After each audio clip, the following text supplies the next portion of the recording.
Me chamo Carla. Nasci em uma família de agricultores, gente boa que me ensinou o valor do trabalho árduo desde que aprendi a caminhar.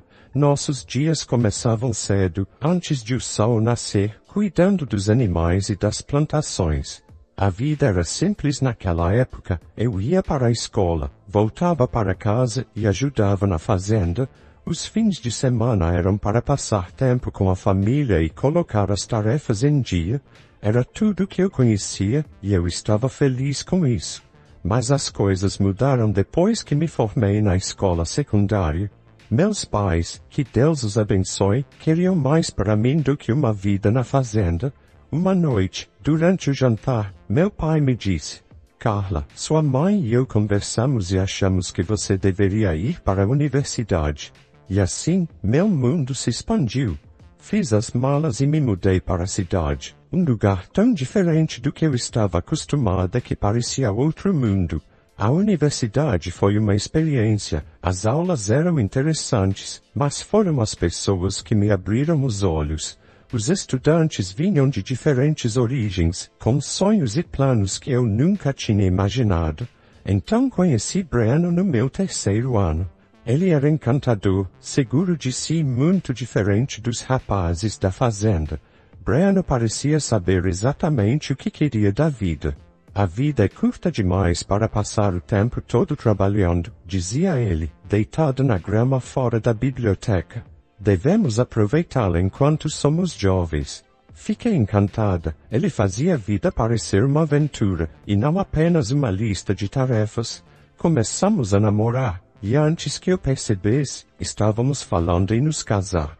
Quando contei aos meus pais, eles ficaram cautelosos. Queriam conhecer Breno, o homem que havia conquistado meu coração. Depois da primeira visita de Breno à fazenda, meu pai comentou: ele parece ser agradável, mas tem algo nele que não consigo definir. Só tenha cuidado, Carla. Ignorei as preocupações dele. O que meu pai antiquado sabia sobre o amor? Breno era perfeito, e nossa vida seria perfeita também. Meus pais, que são pessoas boas, pagaram um casamento e até compraram um apartamento para nós na cidade. Queremos que vocês comecem bem, disse minha mãe com os olhos marejados. Obrigada, mamãe e papai, eu disse, abraçando-os forte. Prometo que vou orgulhá-los. Enquanto Breno e eu estávamos no altar, trocando votos e alianças, pensei que minha vida estava resolvida. Tinha um marido que acreditava me amar, um bom trabalho na cidade e um futuro brilhante pela frente. Os primeiros anos do nosso casamento foram tranquilos. Breno e eu trabalhávamos na cidade e tínhamos nos adaptado a uma rotina. Mas, olhando para trás, vejo sinais de que as coisas não eram tão perfeitas quanto eu pensava. Precisamos ir à fazenda dos seus pais neste fim de semana. Breno reclamava sempre que eu sugeria uma visita. Cheira a esterco, e seu pai sempre quer que eu ajude em alguma coisa. Eu suspirava e tentava explicar. Eles são minha família, Breno, e fizeram muito por nós. Ele reclamava. Tudo bem, mas eu não vou limpar esterco de vaca. Eu não dava importância, achando que ele era um garoto da cidade e que não estava acostumado com a vida no campo. Eu cresci com aqueles cheiros e tarefas, mas agora me pergunto se isso já não era um sinal de alerta. 3 anos depois de casados, fiquei grávida. Estava nas nuvens, e meus pais ficaram encantados. Um neto, gritou minha mãe ao telefone. Oh Carla, estamos tão felizes por você. Breno, por outro lado, não estava tão empolgado. Você já está com um filho? Acho que está bem, disse ele. Supus que ele estava nervoso e que acabaria gostando da ideia de ser pai. Como sempre, meus pais nos apoiaram muito. Eles compraram um carro para nós e até pagaram nossas férias. Eu estava muito agradecida, mas Breno parecia dar tudo como garantido. Claro que estão nos ajudando, dizia ele, é o que os pais devem fazer. Quando nosso filho, Lorenzo, nasceu, me apaixonei por ele instantaneamente, mas Breno teve dificuldades. Ele tentou, mas a paternidade não lhe parecia fácil. Você não pode fazer ele parar de chorar, ele reclamava nas noites em que Lorenzo acordava. Alguns de nós precisam trabalhar pela manhã. Contive minha frustração, dizendo a mim mesma que ambos ainda estávamos nos acostumando a ser pais. A vida continuou, e visitávamos a fazenda sempre que podíamos, embora Breno se mostrasse cada vez mais relutante a cada viagem. Seu pai quer que eu ajude a consertar o trator de novo, reclamava ele. Não sou mecânico. Observava meu pai e Breno trabalhando juntos. Meu pai mostrava pacientemente como arrumar as coisas, enquanto Breno manipulava desajeitadamente as ferramentas, com uma expressão de aborrecimento. 1 ano depois, ambos os meus pais faleceram. Fiquei devastada. Eles se foram, Breno, chorei em seu ombro. Não consigo acreditar que se foram. Ele me deu um tapinha nas costas, desajeitado, e disse, vai ficar tudo bem. Pelo menos nos deixaram a fazenda. Suas palavras me surpreenderam. A fazenda, o legado da minha família, e Breno só conseguia pensar no que havíamos herdado. Alguns meses depois, Breno lançou uma bomba. Devíamos vender a fazenda, disse ele uma noite, durante o jantar. Poderíamos comprar uma casa grande na cidade e viver como reis. Eu queria discutir, lutar pelo legado da minha família, mas estava tão cansada, exausta pela dor e pelos desafios de ser mãe. Não deveria eu apoiar as decisões do meu marido? Tudo bem, murmurei, se você acha que é o melhor. E assim, com algumas assinaturas em alguns papéis, a história da minha família foi vendida ao melhor comprador. O dinheiro foi para nossa conta conjunta, e Breno estava muito feliz. Estamos preparados para a vida toda, Carla, disse ele, empolgado. Não precisaremos mais trabalhar até ficarmos esgotados. Agora podemos fazer o que quisermos, concordei e sorri, tentando apaziguar o vazio que sentia dentro de mim. Isso era o que Breno queria, e, como sua esposa, eu não deveria apoiá-lo. Depois de vender a fazenda, nossa vida mudou. O dinheiro da venda nos trouxe certo conforto, eu reconheço. Já não precisávamos trabalhar tanto, reduzimos as horas para meio período e, por um tempo, parecia que estávamos vivendo um sonho. Mas, com o passar do tempo, comecei a notar algumas coisas. Breno, que nunca foi muito trabalhador, parecia perder toda a motivação. Deixava os empregos sem pensar 2 vezes, sempre com uma desculpa. Aquele chefe era um idiota, ou eles esperavam demais. Não sou um escravo, sabe? Tentei conversar com ele. Breno, não podemos viver para sempre do dinheiro da fazenda, precisamos pensar no futuro. Ele apenas me dispensou com um gesto. Relaxa, Carla, estamos preparados para a vida toda. Por que trabalhar até nos matarmos? Enquanto isso, nosso filho Lorenzo crescia rapidamente. Terminou o ensino médio, depois a faculdade, e logo estava trabalhando e vivendo por conta própria. Eu estava muito orgulhosa dele, mas sentia falta de tê-lo por perto. Um dia, estava lendo o jornal e uma manchete chamou minha atenção. Era um artigo sobre uma bem-sucedida fábrica de concreto, de propriedade do tio de Breno. Breno, chamei. Você viu este artigo sobre o seu tio Ricardo? O rosto de Breno escureceu. Não quero ouvir falar daquele velho tirano, disparou ele. Eu conhecia a história, pelo menos a versão de Breno. Seus pais haviam morrido quando ele era jovem, deixando-o aos cuidados do tio. Breno sempre dizia que Ricardo havia sido controlador, tentando forçá-lo a entrar no negócio da família. Ele nunca ouviu o que eu queria, Breno me contou anos atrás. Sempre se tratava do que ele achava que era melhor. Por isso fui embora e comecei minha própria vida. Olhando para Breno agora, de roupão, preguiçoso às 13 horas, não pude evitar me perguntar se havia mais naquela história. Talvez seja a hora de fazer as pazes, sugeri com suavidade. Já faz anos, Breno. As pessoas mudam. A reação de Breno foi instantânea e explosiva. Fazer as pazes com aquele maníaco do controle? De jeito nenhum. Deixe isso, Carla. Eu deixei passar, mas toda a situação me deixou inquieta. Havia tanta raiva, tanto ressentimento nas palavras de Breno. Fiquei me perguntando a que mais ele se apegava, que outras partes de si mesmo mantinha escondidas. Numa tranquila tarde de sexta-feira, ouvi Breno falando ao telefone, sua voz curta e fria. Não me interessa a vida dele e isso não me diz respeito, disse ele bruscamente, antes de desligar. Minha curiosidade me venceu. Quem era, querido? Perguntei. O rosto de Breno não mostrava nenhuma emoção. Hospital. Meu tio está doente. Se ele morrer, talvez eu finalmente consiga tirar alguma coisa dele. Fiquei chocada. Breno, isso é horrível de se dizer. Ele te criou. Sim, e fez da minha vida um inferno, disparou Breno. Não vou vê-lo. Fim de papo, ele disse, pegando o controle remoto e se acomodando na cadeira. Algo se quebrou dentro de mim. Esse não era o homem com quem me casei. Essa não era a pessoa que eu acreditava conhecer. Sem dizer uma palavra a Breno, fui até o quarto e liguei para Lorenzo. Olá, querido, disse eu quando ele atendeu. O que acha de conhecer seu tio-avô? Lorenzo ficou surpreso, mas aceitou rapidamente. 1 hora depois, entramos no hospital com o coração acelerado. A UTI estava cheia de máquinas apitando e vozes baixas. Lá, numa cama cercada de monitores, estava o tio Ricardo de Breno. Parecia pequeno e frágil, nada como o homem controlador que Breno descrevera. Quando nos apresentamos, os olhos dele se encheram de lágrimas. Ana, Lorenzo disse com uma voz suave, mas calorosa. Quis conhecê-los por tanto tempo. Durante a hora seguinte, ele nos contou sua versão da história.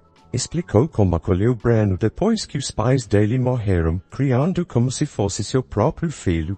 Eu amava aquele menino, disse Ricardo, com a voz embargada. Queria que ele tivesse tudo, que continuasse com o negócio da família e tivesse uma boa vida, mas Breno tinha outras ideias. Ricardo continuou, explicando que Breno não queria responsabilidades, não queria o esforço de trabalhar duro, ficar acordado à noite, preocupado com o negócio. Suas palavras me causaram um aperto no coração. Era uma descrição que conhecia bem. Breno exigiu que eu vendesse o negócio, disse Ricardo, balançando a cabeça. Queria que eu lhe desse uma mesada, um apartamento, um carro. Disse que eu lhe devia uma vida sem preocupações. Olhei para Lorenzo e vi o mesmo choque em seu rosto. Eu disse a ele que a vida não funciona assim, continuou Ricardo. Roguei que ele ficasse e aprendesse o negócio. Mas ele se irritou e disse que encontraria uma esposa rica para nunca mais precisar trabalhar. Enquanto eu estava sentada no quarto do hospital, todos os últimos 12 anos vieram à tona. Era como se, finalmente, a verdade estivesse clara. Breno nunca manteve o emprego por muito tempo, sempre trabalhava meio período, faltava ao trabalho ou tirava folgas frequentes. Eu pensava que era estresse ou seu espírito livre, mas agora tudo fazia sentido. Ele sempre dizia, a vida é para se divertir. Por que trabalhar tanto? Uma sensação de mal-estar me invadiu ao perceber que Breno não se casou comigo por amor. Ele se casou por causa do dinheiro da minha família, pela vida fácil que achava que eu poderia proporcionar. Eu era apenas o meio para ele conseguir o que queria, a esposa rica que prometera ao tio que encontraria. Lágrimas encheram meus olhos quando a verdade se tornou evidente. Nossa vida, nosso casamento, nossa família, tudo foi construído sobre uma mentira. A voz fraca do tio Ricardo me tirou dos pensamentos. Sinto muito, disse ele. Queria deixar algo para você e para Lorenzo, mas não posso. Está bem, respondi, apertando a mão dele. Não precisamos de nada. Eu tinha planos, continuou Ricardo, com a voz cansada e frustrada. Um novo projeto que mudaria tudo, mas fiquei sem tempo. De repente, o rosto dele se contorceu de dor, e as máquinas ao redor começaram a apitar. Uma enfermeira correu para dentro do quarto. Preciso que saiam agora, disse ela com urgência. Dias depois, recebi uma ligação. O tio Ricardo havia falecido. Quando contei a Breno, sua reação me gelou. Finalmente, exclamou com um sorriso. Demorou demais, o velho desgraçado. Olhei para ele horrorizada. Breno, era seu tio. Ele cuidou de você? Breno apenas fez um gesto displicente. Sim, quando é o funeral. Tenho que ir ao final. Mas, no fim, ele não compareceu. Lorenzo e eu organizamos o funeral por nossa conta. Um serviço pequeno e digno, como eu esperava que deixasse o tio Ricardo orgulhoso. Enquanto eu chorava por um homem que mal conhecia, meu marido estava em casa celebrando, calculando sua nova fortuna. Quando cheguei, ouvi Breno ao telefone dizendo, a fábrica deve valer pelo menos 30 milhões. Dá para acreditar? Sou rico. Vi Breno desfilando pela casa, ostentando sua herança, e tudo o que senti foi nojo. Aquele não era o homem com quem pensei ter me casado. Era um estranho no corpo do meu marido, e então as coisas pioraram ainda mais. Uma noite, Breno me olhou friamente e disse, Sabe, Carla, você está ficando velha para mim. Acho que é hora de uma atualização. Não podia acreditar no que estava ouvindo. Desculpe, perguntei, incrédula. Ele deu de ombros, sem qualquer remorso. Eu posso fazer melhor agora que sou rico. Nas semanas seguintes, Breno começou a chegar cada vez mais tarde em casa, sempre cheirando a álcool e perfume. Percebi marcas de batom na camisa dele, e quando confrontava, ele me ignorava. Cuide dos seus próprios assuntos, ele dizia. Deveria se sentir grata por eu ainda voltar para casa. Uma noite, enquanto eu ouvia Breno chegar cambaleando às 4 da manhã, percebi que algo precisava mudar. Eu merecia mais, mas, acima de tudo, precisava saber a verdade sobre Breno, sobre a herança e sobre a vida que pensei que construímos juntos. Na manhã seguinte, depois de mais uma noite em que Breno chegou ao amanhecer, não consegui mais segurar. Onde você estava? Exigi, a voz tremendo de raiva e dor. Breno esfregou os olhos vermelhos e semicerrados. Não é da sua conta, Carla. Deveria agradecer por eu ter voltado. Senti como se tivesse levado um tapa. Agradecido? É isso que você acha que é nosso casamento? Eu perguntei, sentindo o peso da frieza em sua voz. Ele ignorou minha pergunta, e seus olhos pareciam calculistas. Quanto ainda resta da herança dos seus pais? Devemos ter algumas economias. Não, a mudança repentina de assunto me pegou de surpresa. Breno, gastamos tudo, as contas estão vazias. Seu rosto se contorceu de desgosto. Vazias? Você só pode estar brincando. Ele começou a andar de um lado para o outro, murmurando para si mesmo. De repente, parou e me olhou com frieza. Bom, acho que isso é tudo então. Acabou para mim, para nós. Antes que eu pudesse responder, a porta da frente se abriu e Lorenzo entrou, observando a tensão na sala com um olhar de preocupação. A expressão de Breno mudou imediatamente. Ele forçou um sorriso e foi em direção ao nosso filho. Lorenzo, meu querido, você chegou em boa hora. Preciso que assine uma coisa. Breno tirou um documento do bolso e o entregou a Lorenzo. É só uma formalidade. Você está renunciando a qualquer direito sobre a herança do tio Ricardo.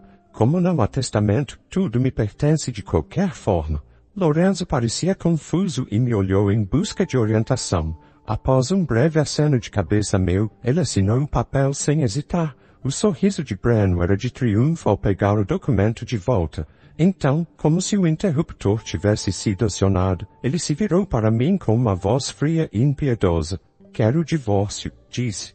Nunca te amei, Carla. Só aguentei você por causa do dinheiro dos seus pais. Mas agora sou rico e não preciso mais de você. Suas palavras me atingiram como um soco. Embora eu já tivesse minhas suspeitas, ouvi-las assim, sem rodeios, foi devastador. Vou me mudar para a casa do tio Ricardo, continuou Breno, já empacotando uma mala. Não tente me contatar. Acabou. E assim ele se foi. 33 anos de casamento empacotados em uma mala e jogados pela porta. Fiquei parada, congelada, tentando entender o que acabará de acontecer. Parecia irreal, como um pesadelo. Mãe, a voz de Lorenzo era suave e cheia de preocupação. Mãe, você está bem? Olhei para ele, meu porto seguro, e as lágrimas finalmente vieram. Lorenzo me envolveu em seus braços. Está tudo bem, mãe, sussurrou, me segurando firme. Vamos superar isso. Você é forte e vai ficar bem. Enquanto eu me agarrava a ele, soluçando em seu ombro, não pude deixar de admirar o homem que ele havia se tornado, gentil, compassivo, tudo que seu pai nunca foi. Foi então que percebi algo. Você é a melhor coisa que ele já fez na vida, sussurrei para Lorenzo, a única coisa boa que saiu desse casamento. Lorenzo me abraçou ainda mais forte, e naquele momento, eu soube que, acontecesse o que acontecesse, eu não estava sozinho. Eu tinha meu filho, e juntos enfrentaríamos o que viesse a seguir. As semanas após a partida de Breno foram uma mistura de dor e incredulidade. Tentei me manter forte e focado em seguir em frente, mas não foi fácil. Breno parecia determinado a exibir sua nova vida para mim. Tudo começou com suas postagens no Facebook. Fotos da mansão do tio Ricardo, que agora era sua casa, enchiam sua linha do tempo. Eu tentava ignorar e focar na minha recuperação. Então, as fotos mudaram. Uma jovem começou a aparecer ao lado dele. Era loira, bonita e mal parecia ser mais velha que Lorenzo. Em uma das fotos, Breno a envolvia com o braço, ambos sorrindo para a câmera. O título da postagem me causou mal-estar. Conheçam minha noiva, Joyce. Logo, as ligações começaram. Amigos, conhecidos e até alguns dos antigos professores de Lorenzo se preocupavam. Carla, querida, está tudo bem? Vimos as publicações de Breno. O que está acontecendo? Eu não conseguia mais suportar a humilhação. Os constantes lembretes da traição de Breno era demais. Então fiz algo que nunca pensei que faria. Liguei para Breno e pedi que nos encontrássemos, depois de consultar um advogado. No dia da reunião, esperei no nosso antigo café favorito com os papéis do divórcio em mãos.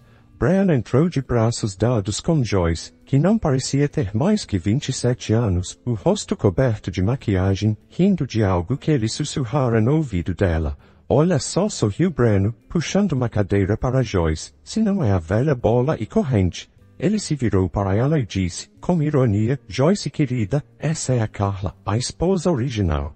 Joyce lançou-me um olhar de compaixão fingida que fez meu sangue ferver, mas mantive a calma. Tenho os papéis do divórcio aqui, disse, deslizando-os na mesa. Não peço muito, só quero a casa. Você pode ficar com todo o resto. Para minha surpresa, Breno pegou a caneta sem dizer nada. Bem, fique com sua casinha, murmurou, com desdém. Agora eu tenho coisas maiores e melhores. Ele assinou os papéis e se virou para Joyce com uma voz impregnada de falsa doçura. Agora, finalmente posso ficar com alguém que realmente amo, alguém digno de mim. Com as mãos ligeiramente trêmulas, peguei os papéis e saí do café. Atrás de mim, ainda pude ouvir a risada zombeteira de Breno, mas não olhei para trás. Eu havia conseguido o que procurava. No dia seguinte, entrei com um pedido de divórcio. Quando entreguei os papéis ao secretário do tribunal, senti que um grande peso saía das minhas costas. Pela primeira vez em meses, pude voltar a respirar. A vida tem uma forma curiosa de fazer justiça quando menos esperamos. Para mim, ela chegou na forma de um título de jornal. Império de magnata local desmorona, sobrinho herda dívida enorme. Descobri que o tio Ricardo havia pedido um empréstimo enorme pouco antes de falecer, na esperança de expandir seus negócios. Ele chegou a mencionar algo sobre um novo projeto durante nossa última visita ao hospital, mas Lorenzo e eu não compreendemos a gravidade na época. Agora tudo fazia sentido. De longe, observei a nova vida de Breno desmoronar. Ele vendeu a fábrica, a mansão, os carros, tudo, e ainda devia quase R$1 milhão. Para completar, sua jovem noiva, Joyce, fez as malas e foi embora assim que percebeu que Breno não era o homem rico que ela imaginava. Seria mentira dizer que não sentiu um pouco de satisfação. Então, numa tarde chuvosa, ouvi batidas na minha porta. Quando abri, encontrei Breno ali, em pé. Ele estava irreconhecível, longe do homem rico e arrogante que me abandonara meses atrás. Ele parecia um trapo humano, com os olhos vermelhos e uma expressão desesperada. Carla, disse ele, com a voz embargada, fui um idiota. Agora vejo isso. Por favor, podemos conversar. Contra meu melhor julgamento, deixei-o entrar. Durante a próxima hora, ouvi Breno desabafar. Ele contou como havia perdido tudo e como finalmente entenderá o que realmente importava na vida. Eu estava errado, Carla, disse ele, com os olhos suplicantes. Errei muito, mas agora vejo, você foi a única que se importou de verdade comigo, a única que realmente amei. Para minha surpresa, Breno se ajoelhou e tirou uma pequena caixa de veludo do bolso. Carla, por favor, me dê outra chance. Case-se comigo de novo. Juntos, podemos superar qualquer coisa. Por um momento, fiquei sem palavras. Então fiz algo que até me surpreendeu, comecei a rir. Primeiro uma risadinha, que logo se transformou em gargalhadas com lágrimas rolando pelo meu rosto. A expressão de Breno murchou. O que é tão engraçado? Perguntou ele, confuso. Quando finalmente recuperei o fôlego, olhei Breno diretamente nos olhos. Ah, Breno, você realmente achou que seria tão fácil? Que poderia me tratar como lixo, me descartar, e depois voltar rastejando quando sua vida desmoronasse? O rosto dele se contorceu de raiva, e ele se levantou bruscamente. Escuta aqui, rosnou ele. Esta casa também é minha. Eu tenho direitos. Calmamente, caminhei até a gaveta onde guardava os papéis do divórcio, tirei-os e mostrei a assinatura dele. Não, Breno, você não tem. Você renunciou a qualquer direito sobre esta casa. Agora ela é minha. Saia ou eu chamo a polícia. Por um momento, achei que ele fosse discutir, mas algo na minha expressão deve tê-lo convencido de que eu falava sério. Sem dizer mais nada, ele se virou e saiu furioso, batendo a porta atrás de si. Assim que ele se foi, liguei para Lorenzo e contei tudo. Meu maravilhoso filho, como sempre, me apoiou. Você fez a coisa certa, mãe, disse ele. Tenho muito orgulho de você. Aquelas palavras significaram mais para mim do que ele jamais poderia imaginar. Nas semanas seguintes, tomei algumas decisões importantes. A casa, com todos os seus bons e maus momentos, parecia grande demais para eu ficar sozinha. Então, vendi o imóvel e usei o dinheiro para comprar um apartamento aconchegante em um bairro animado que eu sempre tinha gostado. Aos 62 anos, percebi que a vida estava apenas começando. Comecei a viajar, visitando todos os lugares que Breno havia prometido que iríamos, mas nunca cumpriu. Passei a pintar, entrei em um clube de leitura e até me aventurei a dançar salsa. De vez em quando, vejo Breno pela cidade. Agora ele parece mais velho, desgastado pelos erros e pelas más escolhas que fez. A vida não saiu como ele esperava, mas sabe de uma coisa? Eu não mudaria nada. Pela primeira vez em muito tempo, estou verdadeiramente feliz sendo apenas eu mesma. A história de hoje chegou ao fim. Não se esqueça de comentar qual lição você tirou dela. Também deixe um like no vídeo e se inscreva para não perder os próximos vídeos. E se você quer conhecer o final da história da mulher que nunca soube com que seu marido trabalhava, mas ficou chocada ao descobrir um segredo através de um bilhete no meio das coisas dele, clica no vídeo que está aparecendo aí na tela. Te vejo nessa história. Grande abraço.